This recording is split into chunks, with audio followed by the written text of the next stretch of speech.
జాతి అభివృద్ధి కోసం మరి ఎక్కడ ఇల్లు కట్టుకుంటే వాస్తును కూడా ఆనాడే ఆయన చెప్పిండంటే మరి ఎంత గొప్ప మేధావి మనం అర్థం చేసుకోవచ్చు.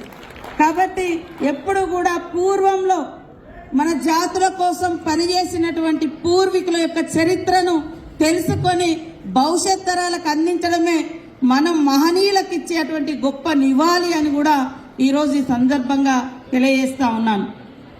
ఈరోజు పిల్లలు కూడా చాలా పెద్ద ఎత్తున వచ్చారు. ఈరోజు పాశ్చాత్య సంస్కృతి రకరకాలుగా మనల్ని లాక్కపోతుంటుంది. నేను ఎక్కడికి వెళ్ళినా, ఆదివాసీ గూడాలకి వెళ్ళినా, తండలకు వెళ్ళినా, ఎక్కడ పండుగలకు వెళ్ళినా ఒకటే చెప్తా, నువ్వు ఎంత ఎత్తుకైనా ఎదుగు, అది రాజకీయంగా ఎదుగు, ఆర్థికంగా ఎదుగు, లేదా ఎంత గొప్ప ఆఫీసర్ అన్నగా, కానీ నీ జాతి మూలాలు, నీ వేషం, నీ భాష, నీ రూపు, ఇవి మాత్రం ఖచ్చితంగా మర్చిపోవద్దు. మూలాలను మర్చిపోవద్దు. మూలాలను మర్చిపోతే అస్తిత్వం కోల్పోయినట్టే. అస్తిత్వం కోల్పోతే హక్కుల గురించి మాట్లాడే అవకాశం, అధికారం మనకు ఉండదు. కాబట్టి ఖచ్చితంగా కనీసం పండగల రోజు, కనీసం ఇట్లా మహనీయుల గురించి మాట్లాడుకునే రోజైనా మన జాతుల యొక్క గొప్పతనాన్ని వేషధారణ రూపంలో, సాంస్కృతిక కార్యక్రమాల ద్వారా, పాటల ద్వారా, ఆటల ద్వారా, మాటల ద్వారా కూడా ఉండాలి. సేమ్ టైంలో ఇళ్లలో కూడా భాషను మాట్లాడుకోవడం అనేది కొనసాగించాలి. చాలా మంది చెప్పుకోవడానికి ఇన్ఫీరియర్గా ఫీల్ అవుతారు, మేము ఇది కాదు అని. కానీ ఎప్పుడు కూడా మనం పుట్టి పెరిగినటువంటి ప్రాంతాలు, మనం పుట్టినటువంటి కులాల, జాతుల పేర్లు చెప్పుకోవడంలో తప్పు లేదు. అది ఉంది, ఆ జాతుల పేరు చరిత్రలో లేదా రికార్డులలో ఉంది ద్వారా మనం ఎదుగుతాం.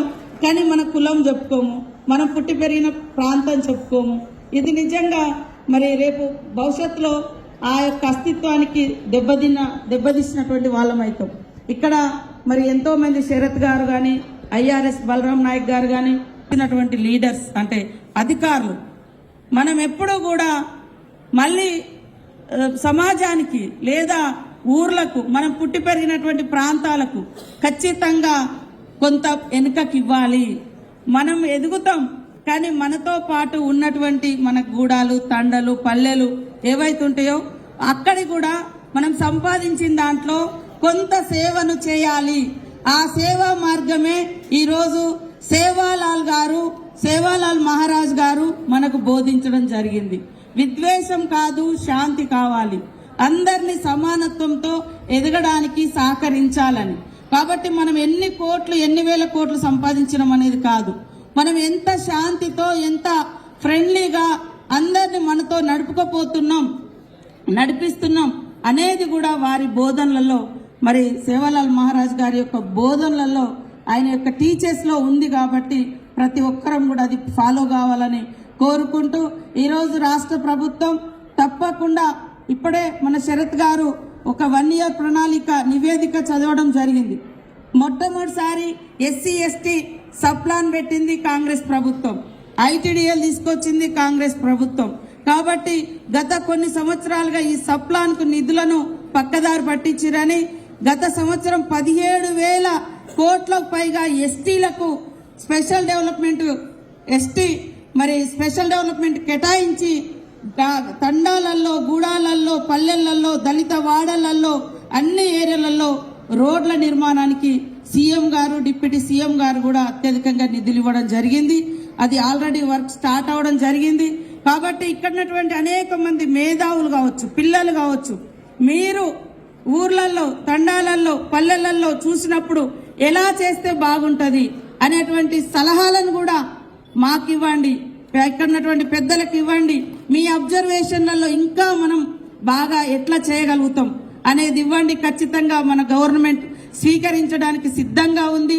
తప్పకుండా మరి ఇందాక రాముల్ నాయక్ గారు చెప్పినట్టుగా, పెద్దలు చాలా మంది అడ్వైజ్ చేసినట్టుగా నెక్స్ట్ ఇయర్లో మరి పెద్ద ఎత్తున మనం నిర్వహించుకోవడం కోసం, ఇక్కడ వాస్తవానికి చిన్నగా అయిపోయింది కాబట్టి బయట ఒక పెద్ద ఎత్తున కార్యక్రమం సేవాలాల్ మహారాజ్ గారి యొక్క జయంతి ఉత్సవాలు నిర్వహించుకోవడం కోసం మీరు చెప్పినటువంటి విన్నపాన్ని మనమందరం సీఎం దృష్టికి తీసుకెళ్లి తప్పకుండా అది ఇంప్లిమెంటేషన్ అయ్యే విధంగా, అదే విధంగా భాష కూడా 8th షెడ్యూల్లో చేర్చే విధంగా, ఇక్కడ నుంచి అసెంబ్లీకి వచ్చే విధంగా కూడా మరి ముఖ్యమంత్రి గారి దృష్టికి తీసుకెళ్తామని తెలియజేస్తూ, పెద్ద ఎత్తున తరలి వచ్చి సేవాలాల్ జయంతి ఉత్సవాలలో పాల్గొన్న మీ అందరికీ నమస్కారాలు. చాలా విషయాలు అందరు చెప్పడం జరిగింది కాబట్టి ఇక మిమ్మల్ని ఎక్కువసేపు కూర్చోబెట్టదలుచుకోలేదు.